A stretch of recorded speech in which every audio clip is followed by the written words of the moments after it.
क्या आपके साथ ऐसा होता है? आप सही तरीके से चार्ट को एनालाइज करते हो, किसी एक ट्रेड को प्लान करते हो, ट्रेड प्लेस किया और एक उसके साथ स्टॉप लॉस प्लेस किया, तो मार्केट पहले आपका स्टॉप लॉस हिट करता है और फिर उसी डायरेक्शन में चलता है जिस डायरेक्शन में आपने ट्रेड लिया हो। जब जब आपके साथ ऐसा हो तो आप समझ लेना आप लिक्विडिटी का शिकार हुए। लिक्विडिटी होता क्या है? इस एपिसोड में हम उसी प्रॉब्लम के सोल्यूशन के बारे में बात करने वाले हैं, क्योंकि मार्केट इमोशन से नहीं लिक्विडिटी से चलता है।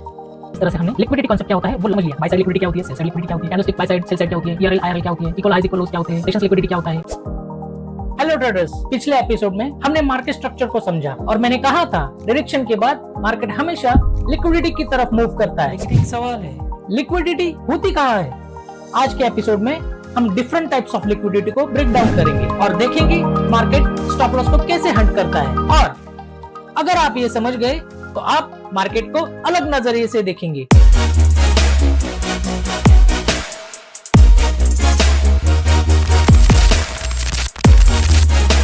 यह एपिसोड थोड़ा डिटेल होगा, लेकिन अगर आप सीरियस ट्रेडिंग सीखना चाहते हो तो आज के एपिसोड एंड तक देखना, क्योंकि मैं लिक्विडिटी का पूरा फ्रेमवर्क तोड़कर समझाने वाला हूँ।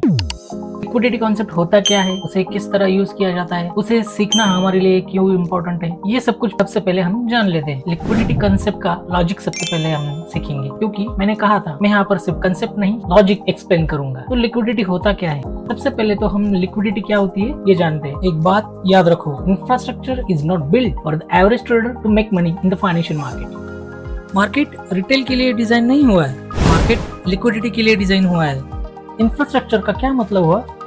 इंफ्रास्ट्रक्चर का मतलब है एल्गोरिदम। मार्केट बायर्स और सेलर्स की वजह से मूव नहीं करता, मार्केट एल्गोरिदम के थ्रू मूव करता है। अगर एल्गोरिदम बाय साइड पुश करे तो रिटेल उसे रोक नहीं सकता, और अगर एल्गोरिदम सेल साइड डिलीवरी करना शुरू कर दे तो रिटेल उसे रिवर्स नहीं कर सकता। क्यों? क्योंकि ये एल्गोरिदम बड़े बड़े इंस्टीट्यूशंस, बैंक्स और हेज फंड के होते हैं। उनके पास कैपिटल भी ज्यादा है और कंट्रोल भी, इसलिए रिटेल का काम उनसे लड़ना नहीं, उनके साथ अलाइन होना है। और इसी अलाइनमेंट को समझने के लिए लिक्विडिटी कॉन्सेप्ट इंपॉर्टेंट है। ये हम एक एग्जांपल से समझने की कोशिश करते हैं। मान लो मार्केट एक फ्लाइट है जिसकी कैपेसिटी है सिर्फ 100 लोगों की, और हमें उन 100 लोगों में शामिल होना है, यानी इंस्टीट्यूशन के साथ ट्रेड करना है। अगर इंस्टीट्यूशंस बाइंग कर रहे हैं तो हमें बाइंग में रहना है, अगर वो सेलिंग कर रहे हैं तो हमें सेलिंग में रहना है। लेकिन फ्लाइट तब तक टेक ऑफ नहीं करेगी जब तक एक्स्ट्रा पैसेंजर्स बाहर ना हो जाए। और मार्केट में एक्स्ट्रा पैसेंजर्स कौन होते हैं? रिटेल ट्रेडर्स, जिनके स्टॉप लॉस गलत जगह पर पड़े होते हैं। इंस्टीट्यूशंस क्या करते हैं? उन स्टॉप लॉस को हिट करते हैं, और जैसे ही वीक हैंड्स बाहर हो जाते हैं मार्केट अपना रियल मूव शुरू करता है। तो अभी यहाँ पर हम देखेंगे कि लिक्विडिटी स्वीप किसे कहते हैं और उसके पीछे का लॉजिक क्या होता है। यहाँ पर लोग सेल कर रहे थे, उनका स्टॉप लॉस हाई के ऊपर था। जब हम सेल एंट्री लेते हैं तो स्टॉप लॉस बाय ऑर्डर होता है, मतलब यहाँ पर बाय ऑर्डर्स पड़े हुए थे। इंस्टीट्यूशंस ने क्या किया? उन बाय ऑर्डर्स के अगेंस्ट अपने सेल ऑर्डर्स प्लेस किए। जैसे ही प्राइस ने हाई ब्रेक किया, ब्रेकआउट ट्रेडर्स भी बाय में एंटर हो गया। तो अब क्या हुआ? ऊपर बाय ऑर्डर्स का क्लस्टर बन गया। इन सब बाय ऑर्डर्स को इंस्टीट्यूशंस ने एब्जॉर्ब किया और वहीं से मार्केट ने डाउन साइड का रियल मूव स्टार्ट किया। चलिए अब देखते हैं मार्केट में available different types of liquidity कैसे काम करती है। स्विंग हाई के ऊपर always by side liquidity available होती है और स्विंग लो के नीचे सेल साइड लिक्विडिटी। तो चलिए बाय साइड और सेल साइड कैसे काम करते हैं वो देखते हैं। जैसे कि हम यहाँ पर चार्ट्स पर देख रहे हैं, प्राइस एक अपसाइड मोमेंटम में, और हम अगर सेल साइड मार्क करेंगे तो वो कुछ इस तरह से मार्क करेंगे। यहाँ पर सेल साइड लिक्विडिटीज है, यहाँ पर सेल साइड लिक्विडिटीज है, यहाँ पर सेल साइड लिक्विडिटीज है, यहाँ पर सब रिटेल ट्रेडर्स के स्टॉप लॉसेस होंगे। तो मार्केट उन्हें कैसे कलेक्ट करेगा? तो ये हो गई सेल साइड लिक्विडिटी, ये हो गई सेल साइड लिक्विडिटी, ये हो गई सेल साइड लिक्विडिटी, इसको हम मार्क करेंगे सेल साइड लिक्विडिटी, और यहाँ पर ये बाय साइड लिक्विडिटी। तो मार्केट किस तरह से काम करेगा चलो देखते हैं। यहाँ पर सब रिटेल ट्रेडर्स के स्टॉप लॉसेस पड़े, तो मार्केट पहले उन्हें कलेक्ट करेगा, फिर अपसाइड की तरफ मूव करना शुरू करेगा। तो चलिए देखते हैं। ये सब लोगों के स्टॉप लॉसेस कलेक्ट हो गए। अब मार्केट अपसाइड की तरफ मूव करना शुरू करेगा। ये मार्केट ने अपना रियल मूव स्टार्ट कर दिया। गया और इस तरह से ये हो गया हमारा बाय साइड लिक्विडिटी, ये हो गया हमारा सेल साइड लिक्विडिटी। उसके बाद आती है candlestick by side liquidity and sell side liquidity. कोई भी कैंडलस्टिक हो, वो 1 मिनट की हो सकती है, 15 सेकंड की हो सकती है, 1 घंटे की हो सकती है, 1 महीने की हो सकती है, 4 घंटे की हो सकती है। कोई भी कैंडल, किसी भी कैंडल के हाई के ऊपर बाय साइड लिक्विडिटी अवेलेबल होती है और उसके लो पॉइंट के नीचे सेल साइड लिक्विडिटी अवेलेबल होती है। तो चलिए देखते हैं कैंडलस्टिक लिक्विडिटी कैसे काम करती है। हम एक डेली टाइम फ्रेम के चार्ट पर है और यहाँ पर हमने previous day high and previous day लो को मार्क किया है। तो देखते हैं market previous day high and previous day लो को किस तरह से टारगेट करता है। पहले मार्केट ने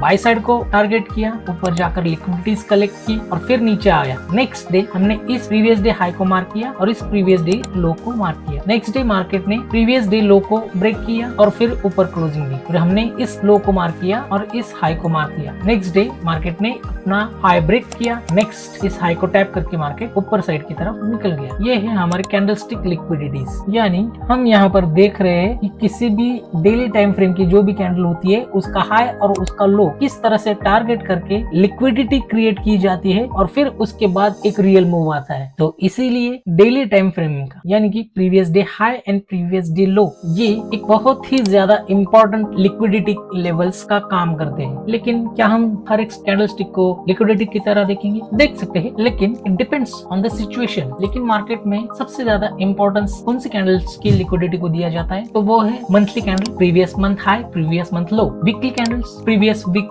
high previous week low, daily candle, previous day high previous day low. इन लेवल्स के ऊपर या नीचे सबसे ज्यादा लिक्विडिटी अवेलेबल होती है और मार्केट उसी को टारगेट बनाता है और फिर अपना मूव शुरू करता है। उसके बाद एक और कंसेप्ट आता है internal range liquidity and external range liquidity. ये क्या होता है? इसको हम कुछ इस तरह से समझेंगे। मान लीजिए प्राइस कुछ इस तरह से अपसाइड ट्रेड कर रहा हो और कभी ना कभी मार्केट एक रिजेक्शन लेगा या फिर रिट्रेसमेंट करेगा। तो मार्केट कहाँ तक रिट्रेसमेंट करेगा वो हम इंटरनल रेंज लिक्विडिटी से मार्क कर सकते हैं। वो कैसे? ERL means external range liquidity and IRL means internal range liquidity. जैसे ही मार्केट एक एक्सटर्नल रेंज यानी कि मान लीजिए ये मार्केट एक अप ट्रेंडिंग मार्केट है और जहां से मार्केट ने रिट्रेसमेंट करना शुरू कर दिया तो उसके हाईएस्ट पार्ट को कहते हैं एक्सटर्नल रेंज लिक्विडिटी। और मार्केट जहां तक रिट्रेस करता है और जहां से अपना मोमेंटम अपसाइड की तरफ शिफ्ट कर देता है तो उस पार्ट को कहते हैं इंटरनल रेंज लिक्विडिटी। यानी कि मान लीजिए अगर ये टाइम फ्रेम हम देख रहे हैं, अगर ये डेली टाइम फ्रेम है तो इंटरनल रेंज हमें 1 आवर की किसी FVG पर जो डिस्काउंट में अवेलेबल होगा वहां पर हमें इंटरनल रेंज लिक्विडिटी हम मार्क कर सके। ये प्रीमियम डिस्काउंट क्या है,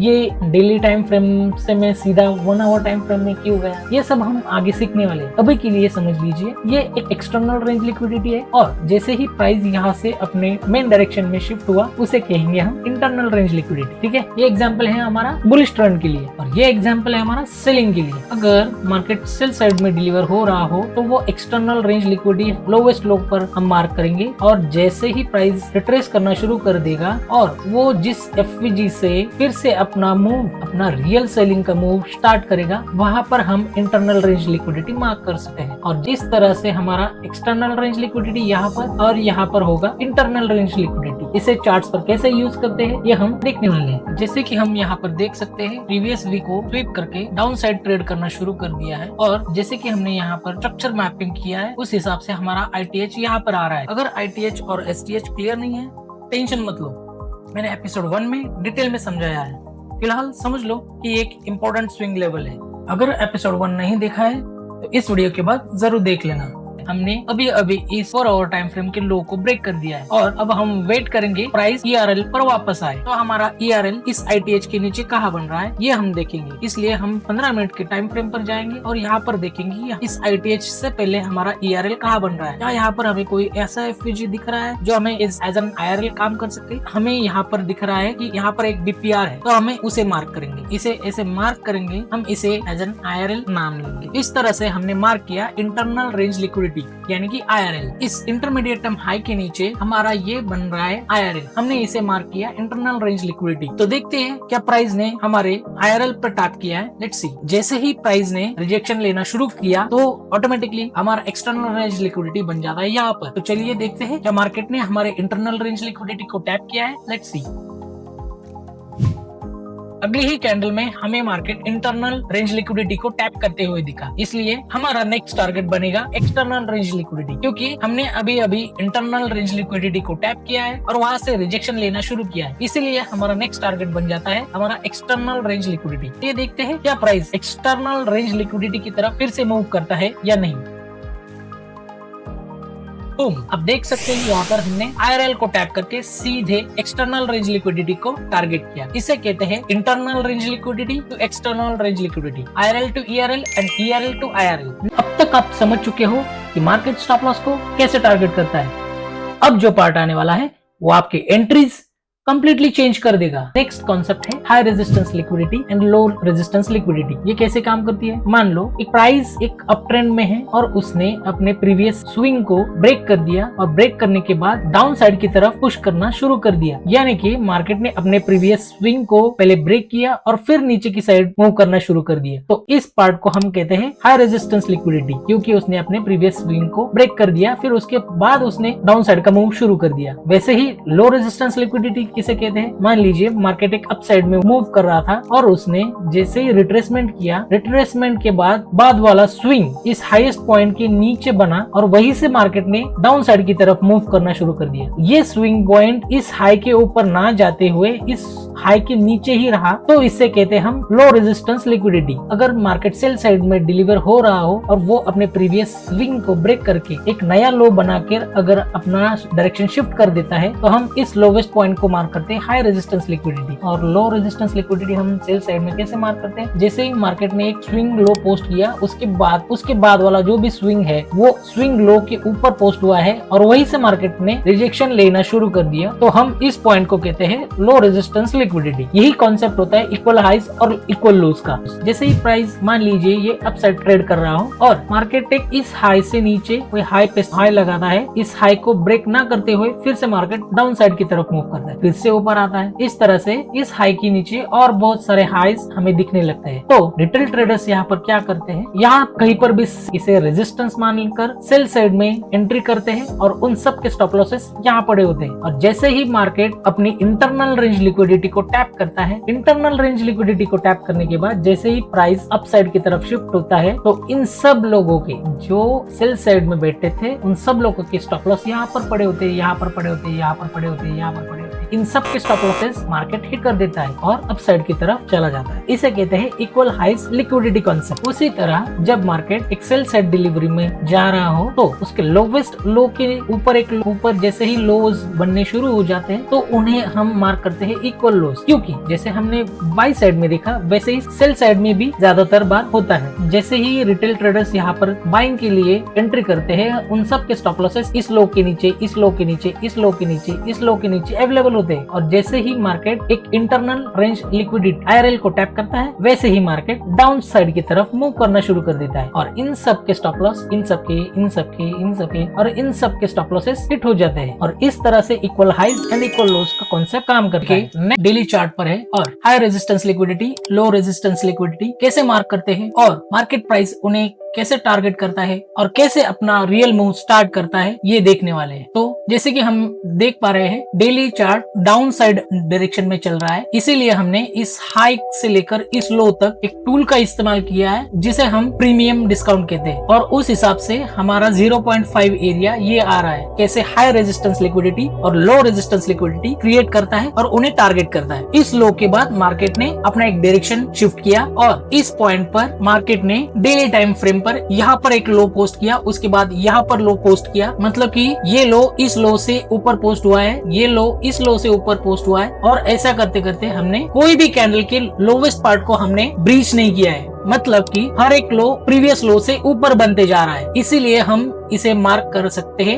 एज लो रेजिस्टेंस लिक्विडिटी और ये बन जाएगा हमारा एक्सटर्नल रेंज लिक्विडिटी। और जैसे ही प्राइस अपने IRL यानी इंटरनल रेंज लिक्विडिटी पर टैप करेगा, उसके बाद कैसे प्राइस अपना डायरेक्शन चेंज करता है वो हम देखेंगे। यहाँ पर पहली बार मार्केट प्राइस ने इस 0.5 एरिया को टैप किया है, लेकिन वहां से हमें एक कंफर्मेशन चाहिए होता है जो कि हमें अभी तक मिला नहीं है। अभी भी ये सारे लोज प्रोटेक्टेड है, इसलिए हम वेट करेंगे मार्केट डायरेक्शन शिफ्ट का। अब जाके हमें इस वाली बेरिश कैंडल ने मार्केट डायरेक्शन शिफ्ट का फर्स्ट कंफर्मेशन दिया है, तो इसीलिए ये हाईएस्ट अप क्लोज कैंडल बन जाती है हमारी हायर रेजिस्टेंस लिक्विडिटी। वो कैसे? एक लो बनाया, फिर से मार्केट ने एक हाई बनाया, एक लो बनाया, फिर से मार्केट ने एक हाई बनाया और उसके बाद मार्केट ने अपना डायरेक्शन शिफ्ट किया। जैसे ही मार्केट ने यहाँ पर हमें एक बेरिश प्राइस एक्शन का कंफर्मेशन दिया, तभी जाकर यहाँ पर अब हम देख सकते हैं इस हाई ने इस हाई को पहले स्वीप किया, उसके बाद मार्केट ने अपना एक डायरेक्शन चेंज किया। इसीलिए ये हाईएस्ट पॉइंट बन जाता है हमारा हाई रेजिस्टेंस लिक्विडिटी, क्योंकि इस स्विंग ने इस स्विंग से ऊपर जाकर जो भी बाय साइड लिक्विडिटीज थी वो सारी कलेक्ट की और फिर मार्केट ने अपना डायरेक्शन डाउन साइड की तरफ शिफ्ट किया। और डाउन साइड में ये सब लोज जो अभी प्रोटेक्टेड है, मतलब कि प्राइस इनके नीचे कभी आया ही नहीं। रिटेल ट्रेडर्स ने जो भी यहाँ से बाय में एंटर हुए हैं, उन सब रिटेल ट्रेडर्स के स्टॉप लॉसेस इन लोज के नीचे होंगे। तो चलिए देखते हैं मार्केट उन्हें किस तरह से टारगेट करता है। अभी मार्केट ने इस यहाँ तक की सारे स्टॉप लॉसेस कलेक्ट कर लिए और ये सेल साइड लिक्विडिटी कलेक्ट करते टाइम हम देख सकते हैं कि यहाँ पर एक इक्वल हाइज फॉर्म हुए हैं, तो हम उन्हें कुछ इस तरह से मार्क करेंगे। ये प्राइस के लिए एक इक्वल हाइज का काम करेंगे, मतलब कि जिन रिटेल ट्रेडर्स ने यहाँ से सेल साइड में एंट्री बनाई होगी, इस हाई के ऊपर सबके स्टॉप लॉसेस होंगे। तो इसीलिए मार्केट पहले लो रेजिस्टेंस लिक्विडिटी यानी कि इक्वल हाइज को पहले टारगेट करेगा। यहाँ पर हम देख सकते हैं मार्केट ने हाईएस्ट पॉइंट को स्वीप किया है, यानी कि जो भी रिटेल ट्रेडर्स यहाँ पे सेल में थे उन सब के स्टॉप लॉसेस यहाँ पर कलेक्ट किए और ब्रेकआउट ट्रेडर्स को यहाँ पर एंटर करवाया और उसी के साथ मार्केट ने अपना डायरेक्शन शिफ्ट किया और डाउन साइड की तरफ मूव करना शुरू कर दिया। इक्वल हाइज को लिक्विडेट किया और यहाँ पर इन इक्वल लोस को टारगेट करेगा, क्योंकि प्राइस एक हायर टाइम फ्रेम पीडीआरएस से डिलीवर हो रही है और हमारी एक्सटर्नल रेंज लिक्विडिटी यहाँ पर मार्क है। तो इसीलिए हमारा नेक्स्ट टारगेट बन जाता है हमारा एक्सटर्नल रेंज लिक्विडिटी।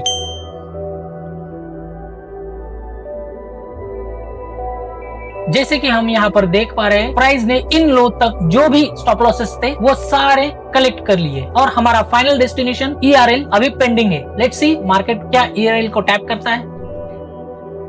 फाइनली हमारा ERL यानी कि एक्सटर्नल रेंज लिक्विडिटी टैप हो चुका है और इस तरह से मार्केट प्राइस ने एक हायर टाइम फ्रेम पीडीआरएस से रिजेक्शन लेते हुए यहाँ पर एक हाई रेजिस्टेंस लिक्विडिटी क्रिएट की, उसके बाद अपना डायरेक्शन शिफ्ट किया और इन सब इक्वल लोज को टारगेट किया और फाइनल इक्वल लोज टारगेट करने से पहले यहाँ पर हमें इक्वल हाइज फॉर्म होते हुए दिखे। मार्केट ने पहले उन्हें भी टारगेट किया, उन्हें लिक्विडेट किया, उसके बाद फिर से अपना डायरेक्शन शिफ्ट किया और फाइनली इन सब इक्वल लोज को टारगेट किया और हमारे एक्सटर्नल रेंज लिक्विडिटी तक प्राइस ने मूव किया। अब तक जो भी समझा वो फाउंडेशन था। अब मैं दिखाने वाला हूँ कैसे रियल ट्रेडिंग डे में लिक्विडिटी का यूज होता है। नेक्स्ट कॉन्सेप्ट होता है सेशंस लिक्विडिटी। ये सेशंस क्या होते हैं? किसी भी दिन में 4 सेशंस होते हैं, एशिया, लंदन, न्यूयॉर्क और लंदन क्लोज। इन 4 सेशंस को मिलाकर एक डेली कैंडल प्रिंट होता है। ये सेशंस मार्क करने के लिए हमें एक इंडिकेटर की जरूरत पड़ती है जिसका नाम है मार्केट सेशंस और उसमें हम कुछ फिक्स टाइमिंग सेट करते हैं और उस हिसाब से हमारे ये सेशंस होते हैं। ये 4 सेशंस होते हैं जो एक लिक्विडिटी का काम करते हैं। यहाँ पर हम देख सकते हैं कि एशियन सेशन स्वीप हुआ, लंदन ने डेली लो पोस्ट किया, न्यूयॉर्क ने डिस्ट्रीब्यूशन दिया और लंदन क्लोज ने क्लोजिंग दिया। इस तरह से होता है सेशंस लिक्विडिटी। ये भी हम चार्ट्स पर देखेंगे। अभी हम देखेंगे चार्ट्स पर सेशंस लिक्विडिटी कैसे काम करती है। मैं एक बात आपको बता दूं, सेशंस को किल जोन भी कहा जाता है। जैसा कि मैंने कहा था, इन सेशंस को मार्क करने के लिए हमें एक इंडिकेटर की जरूरत पड़ती है, तो वो इंडिकेटर होता है FX मार्केट सेशंस। इंडिकेटर को चार्ट पर प्लॉट करने के लिए हम इंडिकेटर सेक्शन में जाएंगे और यहाँ पर सर्च करेंगे FX मार्केट सेशंस। इस तरह से मार्केट सेशंस का ये इंडिकेटर हम चार्ट पर प्लॉट कर लेंगे और उसकी सेटिंग्स कुछ इस तरह से करेंगे।